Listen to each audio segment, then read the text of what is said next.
So, Pete, what did you think about Mel Robbins? What were you just Oh saying? gosh. I was just saying I was listening to several podcasts, not including, well, maybe include, okay, it was just Mel Robbins, but I was listening to her Uh-huh. and And you think we're better than her is also I what you like said. our I think the podcast. direct quote was, she is garbage at what she does, and you think that she should just give up. Absolutely not. No, I'm sorry, Miss Robbins. Please ask us to be guests on your podcast. That would be We didn't fantastic. mean it. I will say, I was talking to a client yesterday who told me that he has been listening to the podcast, and he said, "You guys," what did he say? "I really enjoy the dynamic. You guys are a lot of fun to listen to, and I think you guys could make it." Which is No like way. a very sweet thing to say, but also we're talking about making it as podcasters. That means like maybe someday we'll make like $20. Hey, if anyone buys us lunch, that's like being paid to do this. If you That is send true. us enough money to like actually eat a meal because of this podcast, I'll close up. I mean, that's it. That's it for me. I win. No, I did. I mean, don't, first off, please enjoy the meal that hypothetically someone is going to buy us, but we both realize will never happen. Yeah. But also, like, I hope that the barrier to leaving is like, someone gave me food, I'm out. No, it's I don't need never to do about this money. anymore. It's never been about money. I hope we've made that clear. Yeah, it's just fun to do. Yeah, yeah, it's just fun to do, and I get to see Taylor's bright and shiny face, and I got a free microphone out of it, so we're good. There's one thing I really enjoy about working with Taylor, and almost every time I come in contact with Taylor, it seems like he has like an endeavor in mind. He has something that he is like he has plans. He's got plans on plans. I'm going somewhere, man. Yeah, yeah. So I love holding on to Taylor's coattails and seeing where he's going. I'm going to be somebody, Dad. Is that where this is coming from? That sounds pretty Freudian. No, no, no.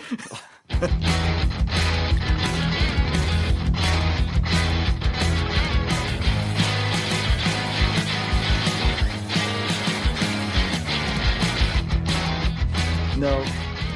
Yeah. Well, Anyway, this is good to see the you. third installment of a three-part series of living a balanced life. Yeah. Yeah, we did it. Yeah. Normally we do this at the end of the episode and cut it and paste it, but we're trying something different today. Yeah, It'll be trying to do fun. things in sequence. Yes, imagine that. This is the third episode, and we're talking about a balanced life. We've talked about creativity, we've talked about education. Today we're talking about physical health. Physical health and physicality in general. Physicality, yeah. Body stuff, Body stuff. movement. Yeah, it's um yeah, I didn't think well, I think it is important to highlight the fact that we're not talking about exercise because I'm pretty sure people if as soon as we say balanced life, physical endeavors, people are put their potato chips aside and turn us off. But it's not about I just love potato exercise. chips. Also, I will say that you can be active and healthy and still enjoy potato chips. You're Oh, not going to get a six yeah. pack, but who cares? Most people I talk to about six packs say they're not worth it. So I'll take their word for it.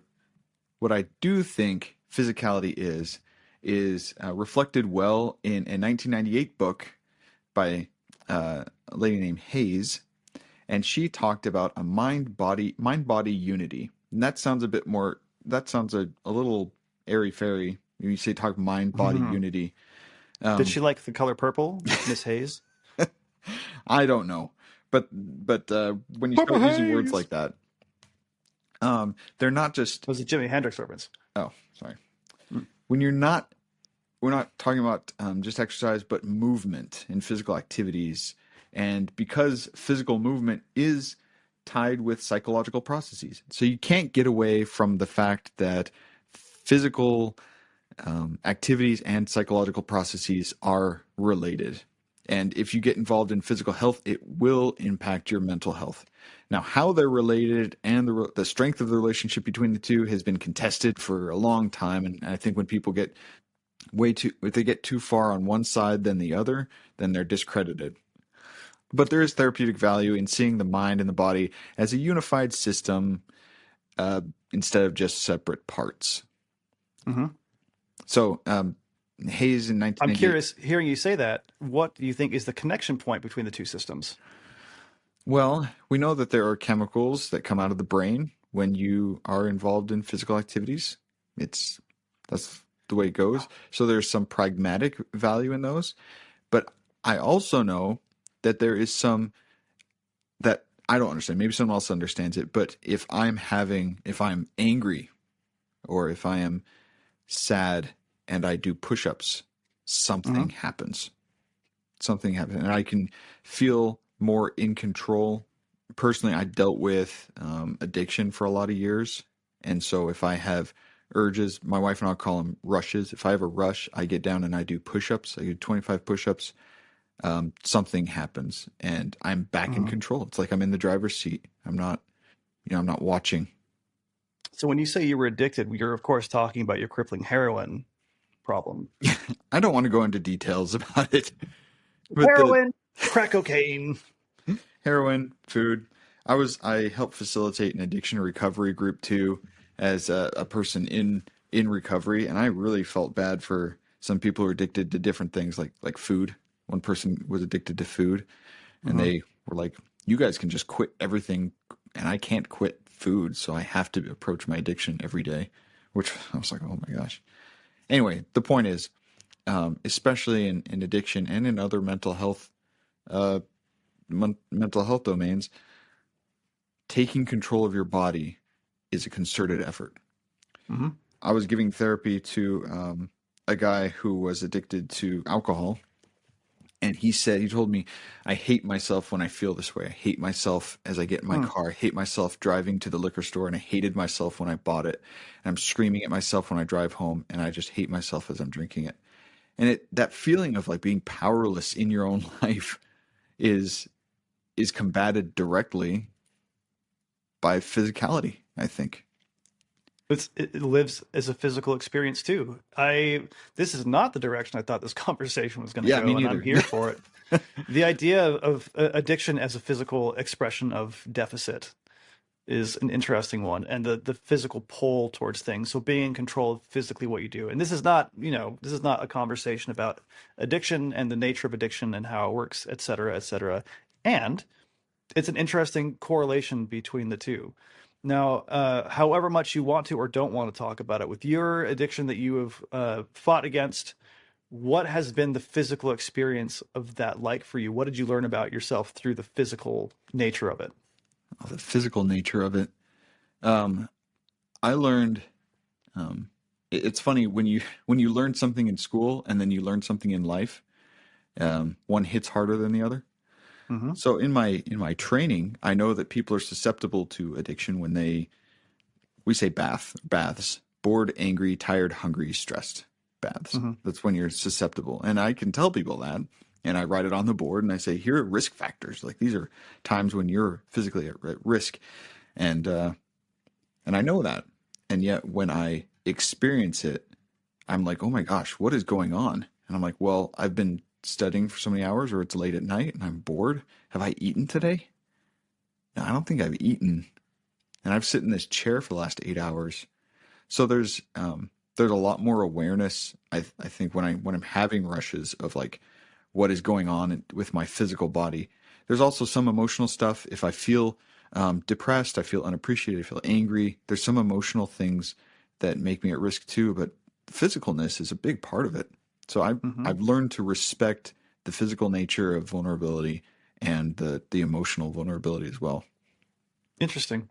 Yeah, the idea of a physical experience of something being a different experience than an emotional experience of something. And we could talk about the idea of running a race and winning versus the experience of running a race and winning. We could talk about lots of various things with that. I know for me, I was at work and a violent crime took place, and you think you know what you're going to do when you see real violence taking place, but the physical experience of like what it feels like to be scared and still have to act, it's a different kind of indicator. And then the physical experience of trauma and PTSD and everything that comes with it. It's just you learn something new about it. So we're talking about physicality and experienced physicality as a reaction to something. How do we take control of the physical experience of our lives? I think is maybe a good question to ask as we talk about being balanced physically. How do we control our somatic life? Yeah, and it is possible, I think, for someone who is very physically fit and they exercise every day to still feel like they don't have control over their lives, or Hmm. they're missing um, a balance. Say two other things like, oh, I don't know, education and creativity. Shooting in the Yeah, dark there. yeah, they're doing the. If you're running the same way, you are producing. I mean, you're working on your body. You're being creative and working on your body. This is funny. Doing the same thing over and over again with a deficit in creativity. The book by Hayes, Integrating Exercise, Sports, Movement, and Mind, Therapeutic Unity, from Hmm. 1988. She highlights the diversity of movement, a wide variety of movement forms for like competitive sports or like walking or gymnastics, yoga, um, changing up the way you move. I think she's touching on the creativity of it, and she didn't mean to. Hmm. Well, my family, particularly in Utah, dance has always been a very big, important thing. My aunt Oh, Annie started a children's dance company in Salt Lake. man, that explains My so much about you. I've always how much I love respected to your dance. grace and your movement. Yeah. Are you being serious? I can't tell. Oh man, if you're ever in a room with Taylor and you're sitting, you're like face to face with Taylor, and you're like, you know, it's a really good conversation. Okay, well, it's time to go. And I stand up on my Mario legs, and I stand up to a normal size, and Taylor is still standing, and I'm halfway to the door, and he's still on his way up. And I'm like, Your wow, Mario it's legs, it's it's just beautiful. no knees. You make it sound like I'm like rolling up and expanding into like this flower with my arms up in the air saying, "Hi guys." See, dance. Uh, And now I the will say I flower. do love watching people dance. I love ballet. This is true. I love going to ballet. The It's one first of my ballet I favorite ever things. went to was when I was in country with you in Estonia. We saw Was the it the Anna Russian. Karenina thing? It was the no, not her. It we saw the Nutcracker. Oh, I did not see the Nutcracker with you. Yeah. I so that would have been in December, I'm guessing.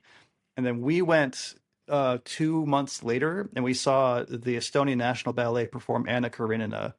And two things happened that day.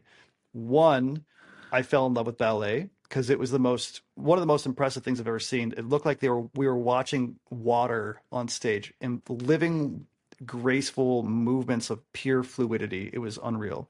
And two, it started a fascination with the story of Anna Karenina, and to this day, it's my favorite book. Oh, interesting. I Yeah. was impressed for a different reason. I remember being really off put. We've talked about toxic masculinity, and I still have some of that, but I remember sitting there going like, oh, I'm watching ballet. Oh my gosh, these guys in tights. How can like I could never Did you do feel a that. little uncomfortable, Pete? A little uncomfortable. It's true. I grew up with seven. There's seven boys in my family. We just heckle each other all the time. And so, but there was one part where a male ballet dancer A jumps into the air. ballerino. Is a ballerino? He Hmm. jumps into the air and he lands on his left leg. And his tights, I still have it in my head. His white leg ripples in muscle for an instant. He landed on his left leg and went kaboom and like solidified into a stone of like fibrous muscles going up his leg. And for a moment, I was confused. But then he got up and I was like, okay, I'm fine. I'm fine. It's cool. Pete, you might be a little gay. That's what I'm.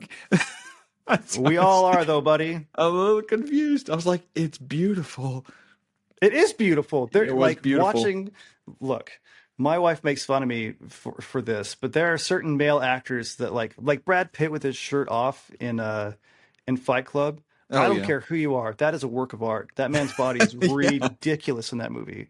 But there was also I went and saw Deadpool 2, and I can't remember if I saw it with my wife or it was during the trailer, but there's a part where Josh Brolin is in that movie and he's playing Cable, who's one of my favorite Marvel characters. He took his shirt off and I audibly gasped. I was like, "Oh my gosh!" But it wasn't like I was like sexually turned on. It's just like the artistry, the representation of determination and Yeah. willpower that it took to get his body to look like that. That is art. Oh my goodness gracious! Yeah. So much work. So much Hmm. work. I respect the game, player. Yeah. Yeah, exactly. Not that I I want was to going to be make a with you. joke about you. Yeah, totally. But I was going to make a joke about how could you just not stop looking at the cod pieces, looking at junk Oh bouncing around on no, stage. I those can't I could have stop. done without. Well, it's just genitals, Pete. You're on. I was There, 20 years there's old. Give me a break. there's the tagline for the episode. They're just genitals. Oh yeah, that'll be the. Don't please don't make that the title screen, like the catchphrase. Just the graphic is going to be like David Bowie's junk, his cod piece from Labyrinth. Yeah, we really rope in the viewers with that Physicality. one. Yes, yes, yes. Woke something in my wife when she was a kid, that's for sure. Anyway, the point is Oh man, yeah. physicality. I mean, like, if we're going to go ahead and be synthetic in our approach to this, synthesize. I love how much you hate this word now. It's just We're going turned to into a thing now. yeah, synthesize. But Synthesize. let's take this and like put it together. In this conversation, we are talking about sexuality as a physical experience. We're Oh talking about yeah. art as a physical experience. We're talking about integration of hard work as a physical experience. This is why physical living and physicality is so important. It's not about being strong. It's about integrating all these things into a place, right? I can control what my body does, or if I can't, I can work towards control. And if the control is forever outside of my grasp, I can still have a physical experience of the world that dictates how I interact with things. And by trying to control your physical aspects, by trying to control the physical way you interact with the world, you can make a better life for yourself. You can make a worse life for yourself. Case in point, when we were on our missions, my first companion, guy whose name I probably shouldn't say because he and I did Yeah, not just get skip along over that. particularly well. Yeah, his name was Beep. And this guy, who I now have a lot of, I should say, honestly, a lot of very deep respect for, knowing who he is now as a human being, I was in the wrong in the way that I approached it and treated it. But he kind of he was fighting his own demons that I didn't know about. And one of the ways he tried to fight his demons was to suffer through them. He believed that physical suffering was an indication and demonstration of piety, which I fully disagreed with. But he would do things to physically make himself uncomfortable so that he could learn to, I guess, rely on God more. Hmm. I Yeah, fully that's a disagreed with common. that. I think that's a pretty popular practice since the medieval times. Very, is it Franciscan? I think Yeah, yeah. very Franciscan. Again, not a huge personal proponent of that, but he used his physical experience of the world to dictate his spiritual experience of the world. I mean, physicality, we are physical people. We experience everything on a physical level. And by ignoring that, we ignore our interactions with existence.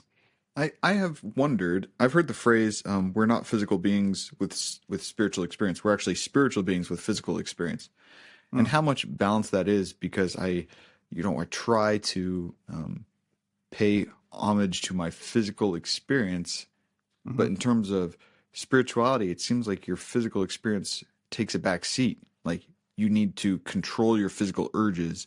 You need to keep your appetites and passions under wraps. Like it seems like we're always promoting spiritual experience and crapping on the physical experience. It's But a what we're bummer. talking about today is using your physical experience to promote your existence. And if Yeah. you continue to crap on it, you keep saying your body is the enemy, you're going to you're going to crap on half of yourself Yeah, because at least yeah, half. And at this is least assuming you believe in a spirit that lives inside your body as opposed to being an electrified meat sack. yeah, yeah. I mean, even well, then it's 100%. If you're a Yeah. Frankenstein and it's just you're alive and animated, and then you're not, Uh-huh. then you cannot say all physical experience is bad, and we need to control it, and I need to cause myself pain because that is honorable. hmm Yeah. I think that exploring a physical experience of the world is crucial to understanding your place within that world and understanding why your place in the world is what it is.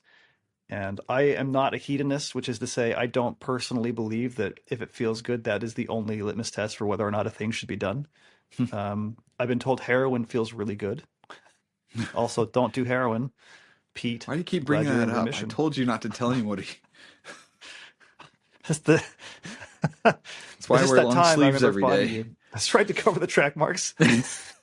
There is something to be said for giving yourself permission to physically experience joy. For example, like one of the happiest moments of my life was when I gave myself permission to lean into a very stupid, joyful thing. I was at a Weird Al Yankovic concert. I kid you not, this is one of the best moments of my life. He was playing the song Albuquerque, which, if you know Weird Al, is a 12-minute long song of pure absurdity.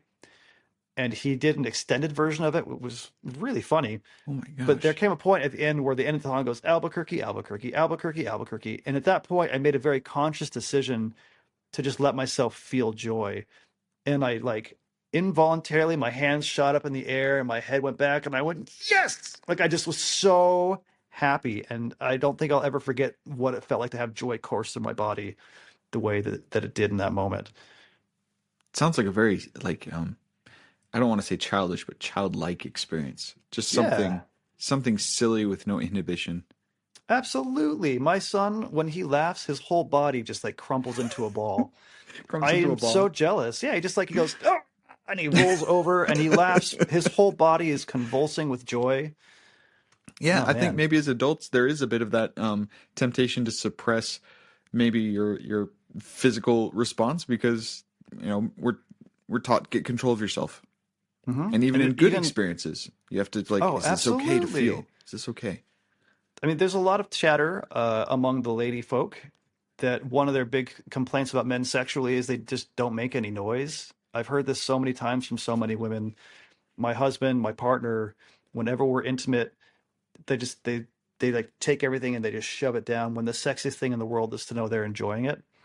Mm, And this is kind of the same thing of like giving yourself permission to somatically experience things, to be in the moment and not be concerned about how it looks, how it sounds, how it might come across, and just being like, nope, I'm feeling this. Here we go. We're feeling it. yeah, I'm all in, so to speak. Hmm. Yeah, which is another conversation or a further conversation we can expand on another day. I know that on our list O topics, sexuality is on there. Um, Oh yeah, yeah. yeah, but it ties into physicality. Mhm. If I could, there's two studies that I wanted to bring up. I say that a lot. If I could, I think if I could. Anyway, you get what I'm I will saying. say, I will say a lot. I only have so many lead-in phrases. So, dear Lead into it, listener, Pete. Own it. okay. I feel joy when I say, if I may. Both of these studies came out in 2022. And I know that when I teach mindfulness-based stress reduction, one of the sessions, one of the core tenets is physicality. So we use yoga in mindfulness-based stress reduction and like sitting and stuff like that. So I know that it ties into pain management. The first study was out of China, and the title is Training Positively Impacts Both Posture and Mood in Breast Cancer Survivors with Persistent Post-Surgical Pain. Hmm. Support for an Embodied Cognition Paradigm. And they found positive findings for mood and also pain. Well, not positive pain, but the pain was decreased to spine posture. They called it vertical spine angle. It Hmm. improved better mood with spine and head posture. And Hmm. that was for a number of weeks in training. So if I tailor that down for myself, are you saying then that your posture, the posture of the people they studied was a direct indicator of joy? It wasn't an indicator, it was a covariant. So they found a strong association of like, we're going to work with these people for a number of weeks on spine and neck angle. Because Hmm. these people in kinesiology, that's what they specialized in. We're like, we bet that people's emotional experience will be modified by their physical experience. And so we're going to take these people suffering with post-surgical pain and train them how to hold themselves in a better posture. Even now, as I'm practicing, I can't help but like move my head a little bit. But even now I can feel differently. And so Hmm. they'll assess them throughout as like, how is your emotional well-being as we work on your spine and your posture? How is your pain? And they found that their mood improved and their pain went down, Hmm. which is interesting because you wouldn't think that neck and spine would have that much to do with breast cancer survivor pain. And yet they found that it was. And here we are talking about physicality being linked to mental health. It's very The other interesting. study is interesting. it was a pilot study in 22 talking about 6-week yoga intervention on executive functioning in women screening positive for adult ADHD. Every time So you say the word yoga, by the way, I'm waiting for you to say flame. I don't Yoga, get it. flame. What is What? that? Street Fighter 2. Oh gosh, I'm sorry. My parents didn't let me play video games. Oh, my heart goes sad. No, I get come here. That Get still gives over me a here. dopamine hit. Yeah, still get that. In Hmm. any case, for six Mortal weeks, Kombat for all you nerds out there. um, 6 weeks, they teach people yoga to help with their executive function, and that means the thinking that happens in the front of the top of your brain. It's like critical thinking and self-regulation, stuff like that. For people with ADHD, Hmm. women, not just people, women with adult ADHD, and they found that they couldn't support an improvement. It was null findings, Hmm. which is interesting um, because executive function is not, as we're talking about, emotionality. And basically, they found that it doesn't affect ADHD, which I think is kind of a cognitive pathology, always moving from one thing to the other, not being able to keep attention. But it's not necessarily the emotion. People with ADHD can have anxiety, but ADHD is just a way of being. It's like you could even argue that low ADHD is just neurodivergent, and there's nothing wrong with it. It's just a way of being. So they Sure. found that 6-week yoga training had null findings, meaning their hypothesis it didn't change anything, and if Hmm. executive function findings were unchanged, basically. Interesting. Yeah. Does that mean, I guess my question would be, does this mean that you can use how you physically move through the world to change emotional states or mental health experiences? Say that again. I don't know if I can. But what I said was, I wonder if you can use physical states and physical experiences to change mental health outcomes and experiences. So Is when that what we you're get saying? into mental health outcomes, um, I've never thought about this before, but as you say that, and in light of this study, ADHD is technically a mental health diagnosis, Mhm. but ADHD is not an emotion. You can't say I feel ADHD. What does that Well, mean? people on TikTok would beg to differ. Yeah, the TikTokologists would. Um, can you feel ADHD? So would it affect mental health status? They also said that 6 weeks. Null findings basically mean Um, it could need longer intervention. 6 weeks isn't long enough. It could Hmm. be the diagnosis of ADHD. Maybe if they had tracked anxiety, it would have gone down. But ADHD, and they tracked executive functioning, meaning their ability to think critically and operate intellectually, which of course sounds almost like IQ-ish, Hmm. and that wouldn't change. With I mean, apparently, it didn't affect cognitive functioning. It may have improved their mood and reduced some emotional stuff. But in terms of their mental health diagnosis, in this case, a 6-week yoga intervention didn't work. Now, personally, for me, I've been on the receiving end of physical help, as I mentioned before. I can do push ups as I find myself feeling anxious or feeling Hmm. weak, and I find myself feeling more in control of my life. I feel powerful. And those are all feelings. So, how does can you engage in some physicality to address mental health conditions? I think the answer is it depends. Hmm. But when you were saying that just now, my imagination was like, okay, I feel powerful. If I walk into a room and I feel powerful, it's very different for me and for the other people in the room than if I walk in a room and feel like I don't deserve to be in the room, right? Like, Yeah, yeah, uh, for example, again, going like last week, I went to that concert. I met Ben Kenney. It was a really cool experience. If I'd gone up to Ben Kenney, be like, hey man, like, oh, I'm really, I'm so sorry for bothering you. yep, He would have been like, dude, shake my hand, get the picture, leave me alone. yeah. Like get control of And yourself.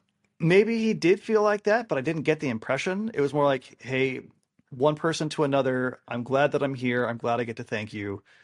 I'm not giving up power to do that, and my body expressed that, and so that made him feel safe and comfortable. I think because he wasn't like recoiling and acting like I was gonna like you know do something weird.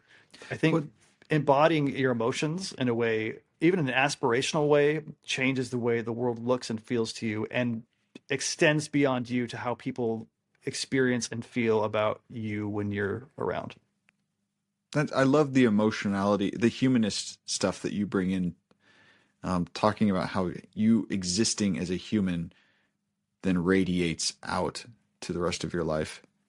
Mm-hmm. It's not about how you think; it's about how you feel.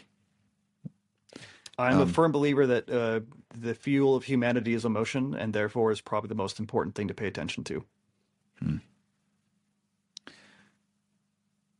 Dang it. I hate it when I have. We'll I be have back this... after this message from our sponsors. Exactly. If you're ever bored, go to happyshaver at etsy.com. Buy one of my razors while I think about what to say. Oh man, I hate it when I have this train of thought and then you say something and I'm reflecting on what you say and I just can't go back. Oh, got it. And we're back. Going back to what we talked about vulnerability being the joints in the armor that allow you to move. When you said you didn't give up any power when you went and met Mr. Kenney, Kenney, yeah. you may not have given up power, but you definitely made yourself vulnerable. Yes. You said if you're like, okay, I am a powerful person. In fact, I have so much power that I can put a little bit of it at risk to go talk to this guy who might spit in my face that I like this guy and I want to go talk to him. And so you accepted the vulnerability in order to move, and you moved your body up to that person. Did that give up power? No.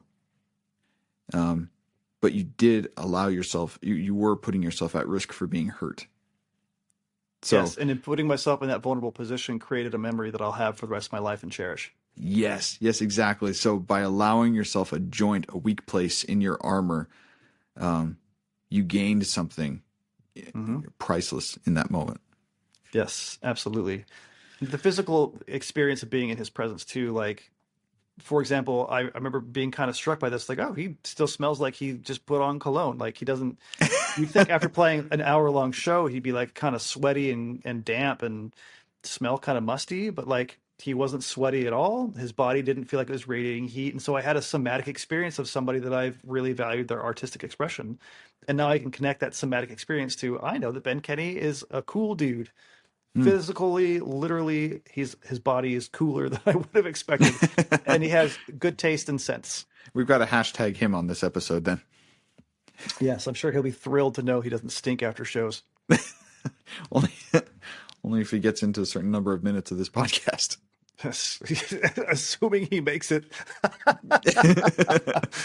Yes, he'll be like, what is this garbage? Why did they tag me in this? And I'll be like, but I think you're great. I want to talk more about specific types of physicality that you can engage in. I'm originally from Alaska. I mean, that's where I grew up. My dad was in the military, but we spent more time in Alaska as a kid than anywhere else. So I say I'm from Alaska. So we had this place outside my back door when we lived in Fairbanks. Me and my older brother, he was my only older brother. All the other brothers are younger than me.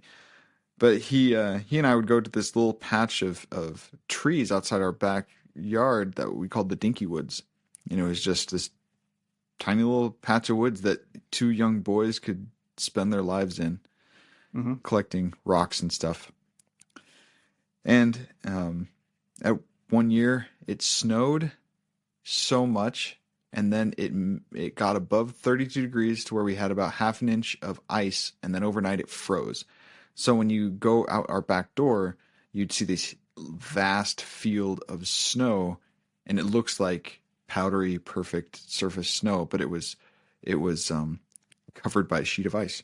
So my brother and I dug tunnels underneath that sheet of ice, and it was a lot of fun. I say all that stuff because I grew up in a place where nature was a huge part of physicality. And maybe I'm idealizing youth because, you know, most young kids can be pretty openly physical, more so than older people. But I remember all of that time with intense fondness. Mm-hmm. I accept it and I harbor it as a deep-seated part of me, to be outside and to be an outdoor person and to love nature. Mm-hmm. But in terms of this physicality and being physical and being active, we're not necessarily talking about being outside. There are times when you can't be outside, but you can still experience your body in certain ways. I think nature has its own set of benefits. When coupled with physicality, it compounds each other, but they are separate constructs. I don't think that it's not necessarily about being out in nature, and it's not about exercising. Mm-hmm. So you're But talking man, about oh the difference man, between the physical world and the physical experience of the world. yes, exactly. Physical experience of the world is nature, and the physical Mm-hmm. experience of Pete is physicality. If I Yes, can, and Pete in nature is the physical physicality. yeah, oh my gosh, oh man, Synthesis. oh no, I was gonna go with physicality. I thought that was brought to you by the word physicality. Uh, I think for the rest of my life, every time I see you, I'll try and work the word synthesis in just to bother you. It's just overused. Oh Nah, man. It's like if you're going to say overly analysis. synthesized. I'm just living with the word analysis lately. Mm, that's different. Nobody needs that. I'm curious. So we've talked about creativity. We've talked about educational pursuits. Why, when I presented this stuff to you, Pete, I'm sure you were like, this list of three isn't exactly the three I would have talked about. As we've talked about it, though, well, first off, do you think physicality is an important part of a balanced life? Oh, a balanced life? Oh, Hmm. absolutely. Absolutely. I know some very intellectual people who Hmm. seem out of touch with themselves.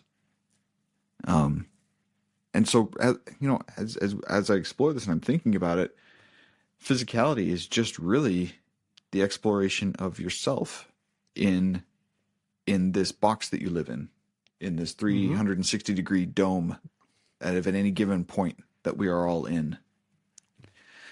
And how do I explore that? Hmm. Now, if With your you, meat sack, your electrified yeah, meat sack exactly. full of Now, hard bones. if I live completely up here under my skull, or if I live completely here in my heart, Hmm. then I'm missing this experience. And I think I think creativity is a way of interplaying with this environment that we live in. Hmm. And creativity, not all physicality is creativity, but creativity is physicality. I don't. Hmm. So anyway, I think physicality is important because you have to live up here, you have to live in the middle, and you have to live outside, even a little bit. I admit that I'm curious now while you're talking, where in your body do you think you are? Like, where do you live in your body? Are you here? Are you here? Are you in your heart? I've thought about this from time to time because Where a is Plato's physical cave? kind of. But where is Pete? Is Pete in your? Are you the brain? Are you the heart? Are you the eyes? Are you the ears? Yeah, Where is yeah. Pete? I've thought about that too. I think most people, when I first started thinking about this, I live up here. I live behind my eyes because that's what I see. I feel like a tiny person behind my eyes holding a machine, and I look down at my hands, and those aren't necessarily me. The hands and the feet are down there. You know, Hmm. they're over there, and so my mind and my eyeballs seem to be more me than the rest of me. Hmm. But when it comes to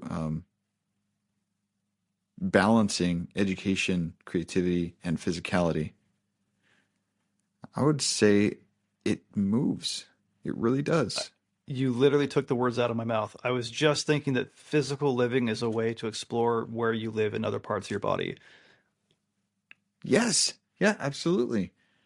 Talked about building shelves, Hmm. and oh no, I got a great one. So my Oh. daughter she's in college now, but I remember when she was born, I thought that I can't be a dad yet, because I remember I it's remember just like that. unfathomable to me that I could be a dad. This is just Uh-huh. too much. So I remember my dad talking about like having kids, and he's um, like, man, I don't know how much of my dad's life to spear. I won't tell. Anyway, I remember my dad's arms and his hands as a kid, and they're just, Superman. Your dad is Superman. So my dad having blonde hairs on his arm that were just big hands and vascular hands. And I was like, I can't be a dad. I don't have dad stuff. I don't have Hmm. the dad arms. I don't have dad hand. I'm a kid. Like in my 20s. I don't have a number 10 can full of screws. I can't be a dad. And I remember when my daughter was born. Oh man. When my daughter was born and she put her little newborn hand Mm-hmm. inside my hand, and I saw it for the first time. It was fat and it was pink and it was perfect. And I saw my hand next to her hand. Mm-hmm. My hand was weathered and it had ripples, and it was vascular compared to her fat little hand. Oh man. And I was like, oh my gosh, I got dad hands. Mm-hmm. And it was only because I saw it compared to my daughter's hand. And it was me. And I was in that then at that time. I was I was living in my whole body. I think I was in my hands. I must have been in my hands because I was looking at them and I was like, "Oh my gosh, I have dad hands." Mm-hmm. That sounds so dumb when I say it. I No. I have dad hands, and now I can put my hands next to my teenagers, and I still have dad hands. Yes, your hands tend to become more daddish as they go along. It's interesting. My hands, I don't know why hands and dads are so thing, but like my dad's hands have a very specific shape and size and proportion, and I realized that I have my dad's hands, and I realized that maybe like a couple of years ago that like my hands are my dad's hands, and the weight that put on me in a good way of like, oh my goodness, like. Like you have a responsibility to use them the right way. Yeah, and it's something I learned just by looking at my body of like the connection of hands and strength and capability and protection that is in my mind attached to my dad is exactly what you're saying. Your daughter probably looks at your hands like, well, yeah, this is my dad. This is my father. He is my dad. She sees you the way you saw your dad. My son is really good at grounding me in this because my Jackie boy, you'll say, Jackie, what do you want to be when you grow up? And for a long time, his answer was a big hairy man. And he Oh talks about it wow. all the time. He wants to be, even last night, I was putting him to bed. He's like, I want to grow as fast as I can so that I can be a big, hairy man. Wow. Like the physical embodiment of who he wants to be is found in being big and hairy. And he's saying that because I'm a big, hairy guy. He assumes that being a man is being big and hairy because he's connecting the bodily experience with the actions, with the lived experience. And I Because what he wonder. sees, what he experiences represents all the good things emotionally. Yes, and I wonder what will happen one day when Jack looks at his hands and goes, "Oh my goodness, I've got man hands." Or he It's didn't going to be a shave for thing. 3 days and he looks and he goes, "Oh my gosh." I did it. I'm Yeah. a man. Yeah. Well, actually, what will probably happen based on every other man I've ever known is like one day he'll wake up and go, "I've been a man for a while. I just didn't realize it." You know? Yeah. Yeah, that is deep. I guess there's this balance of like trying to put off the responsibility or not, or being scared of the responsibility of um what what my physical environment demands of me because I'm just a Hmm. kid. That feeling of when I had kids of like I can't be a dad. There's this fear of like, well, that means I've got to know how taxes work, and I've got to vote every year, and I have to know what's going on in the Middle East. Like that kind of stuff where it's like now I have all this responsibility of being an adult. I can't be a dad. And it comes out as can't be a dad because I don't want to engage in the physical world, or I'm afraid of it. And then after Yeah. a number of years, you're like, well, actually, I learned all this stuff and I have been voting. And so I guess I guess I am now. Yeah. Yeah. I think about that with my kids fairly often that I am their father and they view me as such. And the way that they view me is never going to be the way I view myself, which is kind of crazy. You said something that really resonated with me. You were talking about your daughter's hand in yours and how your entire existence, you found yourself in your hand. Like, I exist as my hand in this moment. And then all of a sudden it connected to everything. I think that I one time I've dislocated my knee a couple times, but the last time I did it, I was twisting my body and my kneecap just fell out. And this is something that is a hereditary thing. It's a gift from my father. Ah, Big okay. hands, bad knees. Um, but I remember in that moment when my kneecap dislocated, I don't know how else to explain it other than my entire existence went straight to my knee, and like I wasn't anything but a knee that was getting hurt. And so we talk about traumatic experiences as a physical thing. Your entire embodiment of yourself exists in the pain, in the place that you're hurt, and Hmm. how that changes your understanding of yourself. And I know for me, like, I don't ever want to feel that feeling again of my knee dislocating. It was horrifying. It was just the absolute worst. And there are times I'll be like on my bike and I'll feel a little twinge in my knee and I'll just physically go back to that moment of remembering the existence of being a kneecap sliding out of place, and it freaks me out. And I have to push past that and remind myself that my physicality is more than just that moment. But somatic trauma is a real thing. I think, to not the surprise of Pete. Pete, what do you mean you feel trauma on your body? What? But it's true. It Oh really is yeah. true. And so pushing against what your body tells you is supposed to be true and trying to pay attention to what is actually true is another major component of intentional physical living. Perhaps Um, this experience of pain, um, as part of like putting horse blinders on your whole existence and you become one thing, is why physical experience works in pain management. John hmm, Kabat-Zinn in Massachusetts or Maryland, I forget, in the 70s developed mindfulness-based stress reduction to manage pain in people mhm, who were kind of like off. They actually didn't have a job for him, so they put him in a pain management clinic, and he had hmm. this mindfulness exercise, and it was for people who fell through the cracks. And then this study that we read from um, 2022 about people with cancer post surgery, it was effective in managing pain. It might be because you are now engaging with your elbows, and if you're chronically in pain and you're always your knee, where does the pain stop? Does it go up mid thigh? Does it go to your hip? Does it go down to your shin? And you have to think about that and put definitions around it. And you're like, oh, actually, I'm a whole body with a hurt knee, and you get Hmm. practice bringing yourself out of that zoomed in experience, and you bring yourself out again. Yeah, absolutely. Before we recorded this, I got an EMG on my hand because I've had some nerve pain in my hand, and it was really interesting because they're testing to make sure that the electricity could flow through the nerves unencumbered. And in those moments, you exist as that pathway. You feel it go through your whole body, and you learn about yourself. And I think what we're kind of circling here is this idea that by experiencing yourself physically, you get to know who you are. Like, for example, the doctor was looking at my hand. He's like, "Oh, there's a little bit of atrophy in your hand," and I went, "What?" And he said, "Oh yeah, the way your hand is moving right there, it looks like just the tiniest bit of atrophy in the muscles," which I guess makes sense because I've been using my hand differently since it's been hurt. Um, but I've learned about myself, and what I've learned is that I Hmm. am going to die. Yeah. What is? Oh, that's a great question. When you asked, what does physicality teach you about who you are? I think one of the greatest lessons we have to learn is that we're mortal. Hmm. Like there's a Buddhist meditation of just I'm going to die, and Yeah. that's your mantra, and you sit there for 20 minutes repeating to yourself I'm going to die, and you can go through a spectrum of emotion reacting to that mantra. But man, oh man, I that's a I love huge it. lesson to learn. There's a guy, we might have mentioned this, my buddy Sammy, the police officer who was killed in the line of duty back in May. I don't, Hmm. have we talked about that? I don't think so. Doesn't ring a No, bell. so my buddy Sam, he was my little brother's best friend growing up, was a police officer. He was killed in the line of duty in May.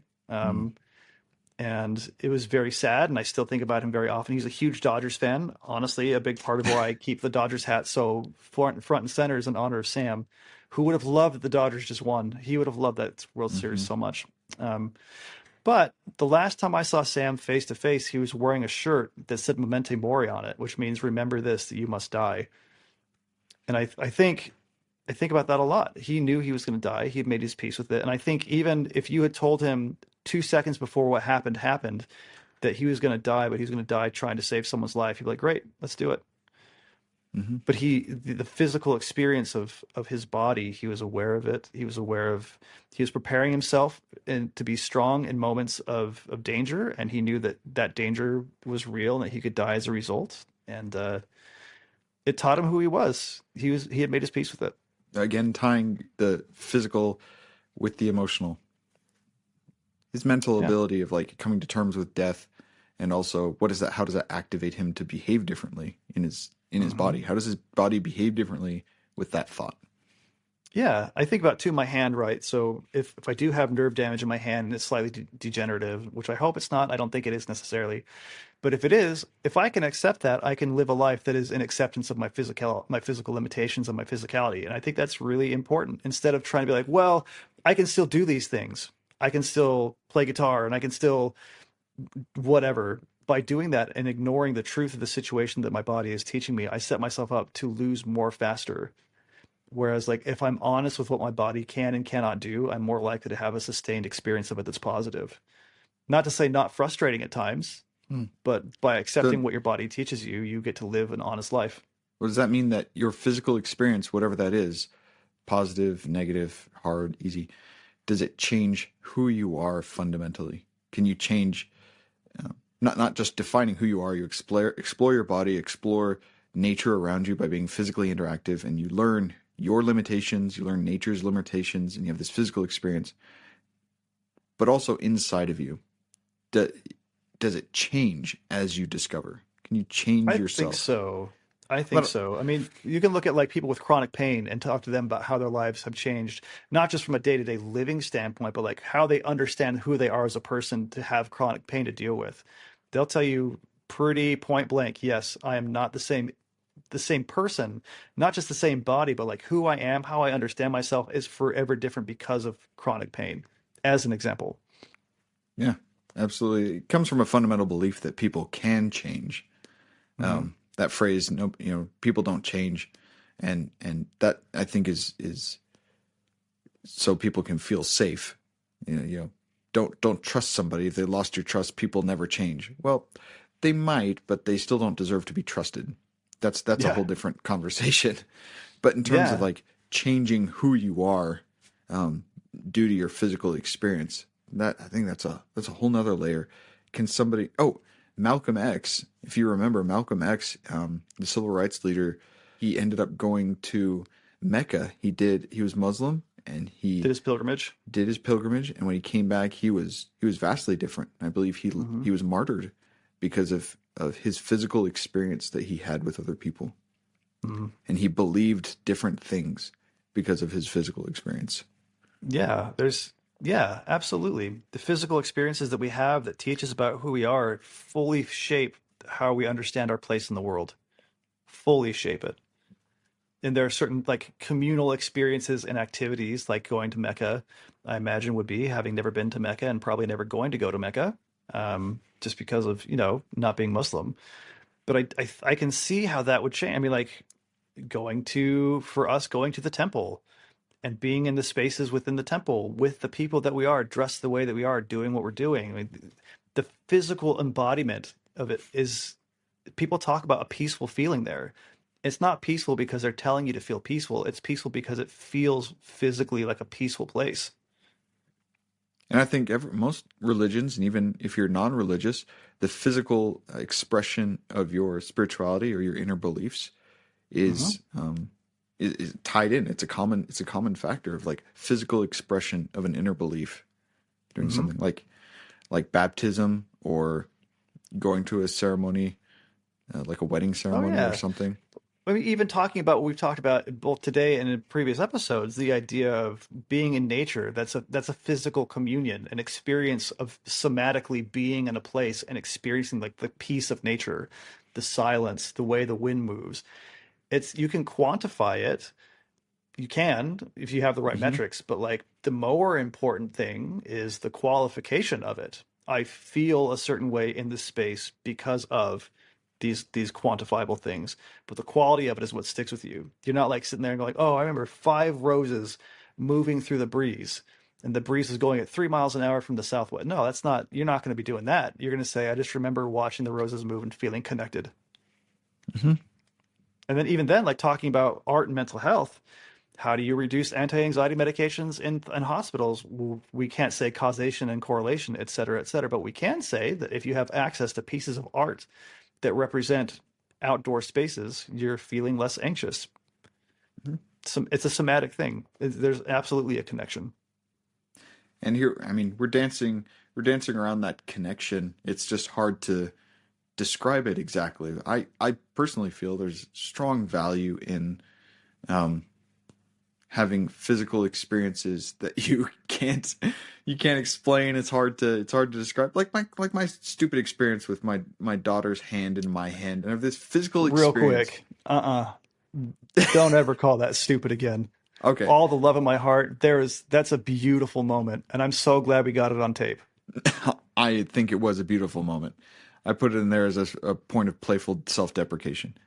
But in Yes, any but it's case, not stupid. Don't ever do that to your daughter again, or to yourself, Pete. What a beautiful moment you gave yourself.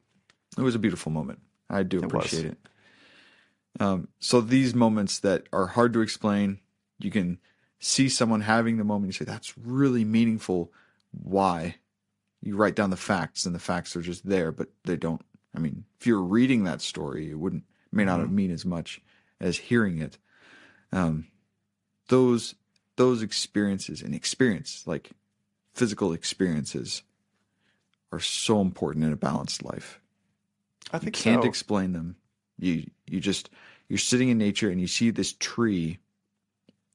Like, oh man, I had another experience in on my land. I own some property in the trees and walking up a hill, and I was winded, and I got up to my water hole. That's a spring coming out of the side of the hill, and it was just babbling out, and it was in the shade after going up on this sun drenched slope of a hill, and you're just in the woods listening to this water coming out of my hill, and it was sublime. And even now, I can't really explain what why it was so meaningful to me, but it was um, the feelings were safe, majestic. I was in awe.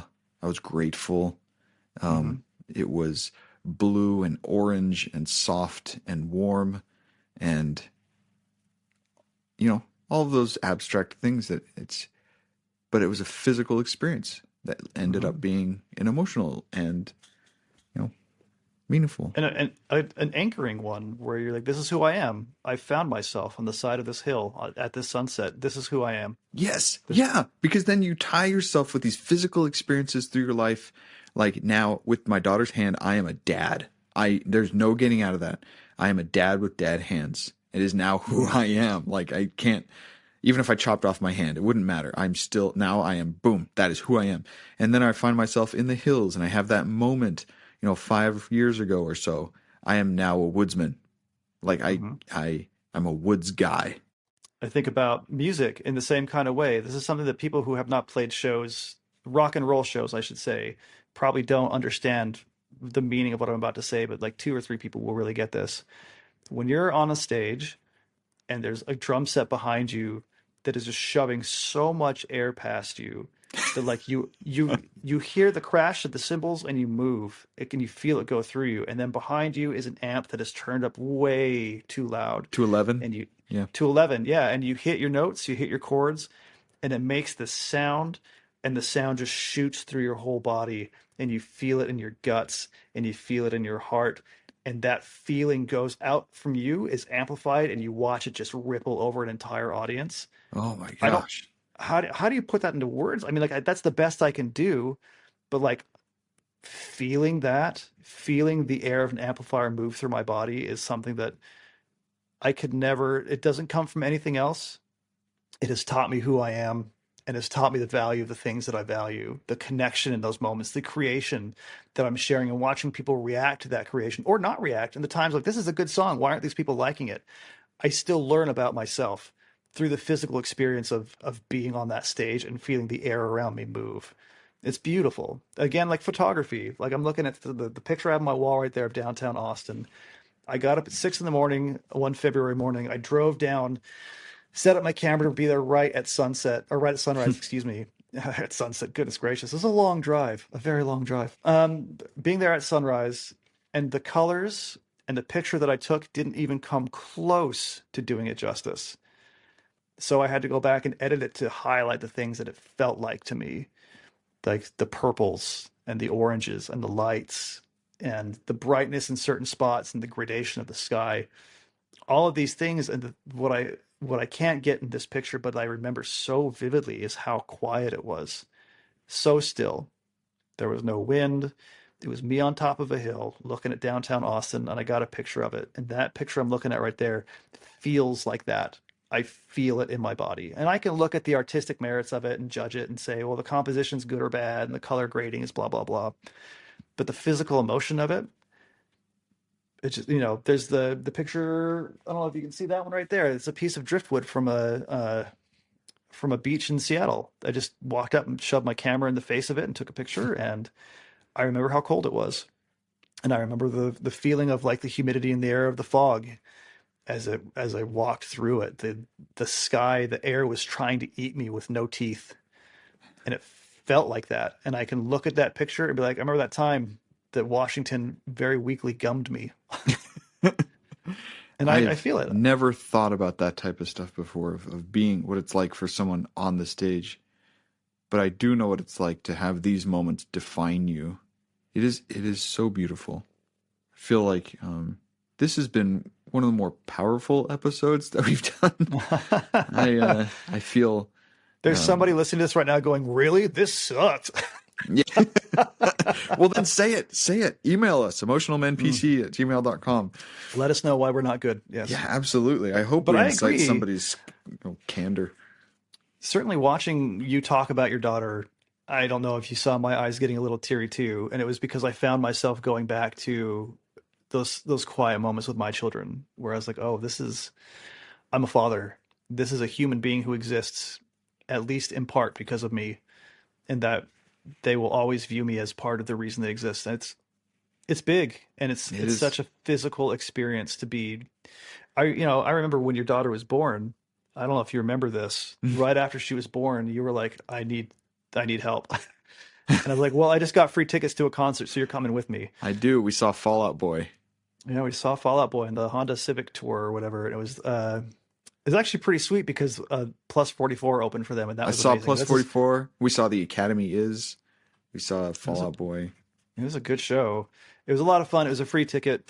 I remember, this is neither here nor there. I remember watching Pete Wentz being like, wow, what a drama queen.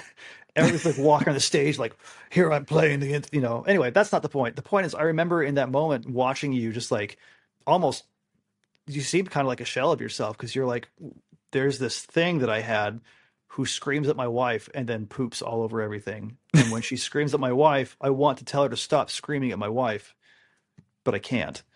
Yeah. And that watching that realization hit you in real time and then watching you navigate it and grow. And I'm sure I can say for myself, and you probably agree, that like, I would not trade the misery of those first few months for anything in the world because of where it got me.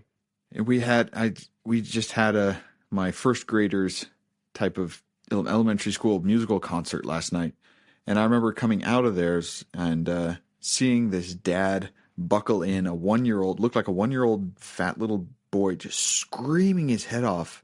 And we're taking our 6-year-old, who is our youngest now, she's our last one, and watching them with this young family and that family just starting out and seeing that screaming baby. And it was a weird mix. I even mentioned to my wife, like, I don't know. It was like the most frustrating thing that I don't want to repeat, but I'm so grateful for.